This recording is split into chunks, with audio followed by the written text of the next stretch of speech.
فنعظهم نقول لهم إياكم أن ترتكبوا جريمة، لأن في عقوبة لهذه الإيه؟ الجريمة، فقوا نفسكم إيه؟ شر العقوبة هنا في الدنيا وشر العذاب في الإيه؟ في الآخرة. هنا إذ جاءت أخرى، وإذ قال موسى لقومه إن الله يأمركم أن تذبحوا بقرة.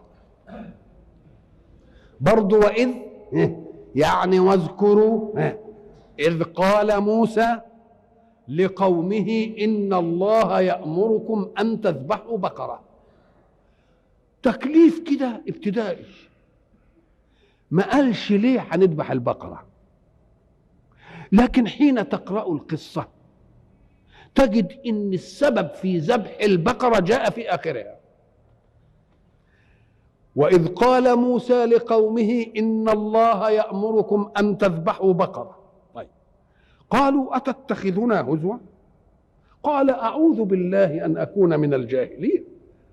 قالوا ادع لنا ربك يبين لنا ما هي. قال إنه يقول إنها بقرة لا فارض ولا بكر عوان بين ذلك فافعلوا ما تؤمرون. قالوا ادع لنا ربك يبين لنا ما لونها. قال إنه يقول إنها بقرة صفراء فاقع لونها تسر الناظرين. قالوا ادع لنا ربك يبين لنا ما هي إن البقرة تشابه علينا وإنا إن شاء الله لمهتدون. قال إنه يقول إنها بقرة لا ذلول تثير الأرض ولا تسقي الحرث مسلمة لا شية فيها. قالوا الآن جئت بالحق فذبحوها وما كادوا يفعلون. وإذ قتلتم نفسا فادارأتم فيها والله مخرج ما كنتم تكتمون فقلنا اضربوه ببعضها كذلك يحيي الله الموتى ويريكم آياته لعلكم تعقلون. الله. إذن فالعلة في أمر الله لهم أن يذبحوا بقرة إنما جاءت في آخر في قوله فقلنا اضربوه ببعضها. والمفهوم أن الأمر تسبقه علته. قال لك أهدي حكمة النظم القرآني بقى، لأن المستقبل لأوامر الله يجب أن يستقبل الأمر من الله بدون أن يسأله عن علة الأمر. اللي بيسأل عن العلة ده بقى المتمحل، والأمر من المساوي هو الذي يسأل عن علته. إذا جاءك واحد مساو لك في إنسانيتك وقال لك افعل كذا تقول له لماذا؟ ليه؟ لأنه لا تميز لمساو على مساو حتى أكون أنا طائع لك. إيه اللي جعلك أحسن مني؟ يبقى الأمر من المساوي هو اللي تقول له ليه هعمل دي.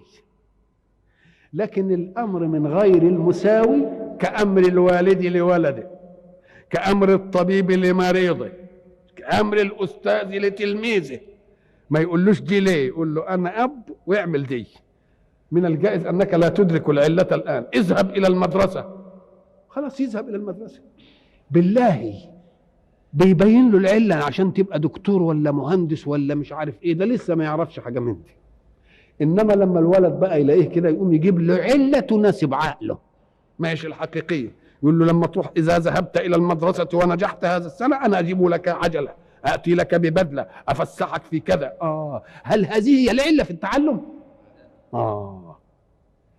يبقى إذن الذي يقدم العلة على الأمر هو المساوي، أما غير المساوي فلا يقدم العلة على الأمر. الأمر أولا ثم تأتي العلة بعد ذلك. وإلا فلو أقبل كل مكلف من الله على علة الأمر لاستوى مع من لم يؤمن بالله. ما دام علته كذا يبقى عمله للعلة ولا لا؟ يبقى يستوي أن يكون مؤمنا بالله أو غير مؤمن بالله. يبقى فائدة الإيمان إيه؟ ولذلك اذكروا جيدا أننا قلنا أن علة كل أمر من الله هي الإيمان بالله ربا. ولذلك قلنا كل تكليف يجيء يا أيها الذين آمنوا كتب عليكم الصيام، يبقى علة الحكم إيه؟ أنك آمنت بالله، وما دمت قد آمنت بالله فأتمنه على حركة حياتك، فما يأمرك به فافعله. يبقى علة كل أمر هو الإيمان بالإيه؟ بالآمر. هنا بقى أراد أن يبين لنا ذلك، جاب الأمر بذبح البقرة والحوار الذي نشأ ثم أخر العلة، لأن دائما علة الأحكام التكليفية من الله لا تظهر إلا بعد مزاولتها، فأنت لا تعرف علة فرضية الصلاة إلا إن باشرت الصلاة ورأيت فيها قرة عين وراحة نفس ووجود في حضرة الله، ولا تعرف للصوم حكمة إلا أن تباشر الإيه؟ مش تعرف الحكمة أولا ثم تصوم لأنك عرفت الحكمة. إذا جاء طبيب وقال لفلان يا هذا إن لم تصم عن الطعام فستتلف معدتك أو جهازك الهضمي وامتنع، تبقى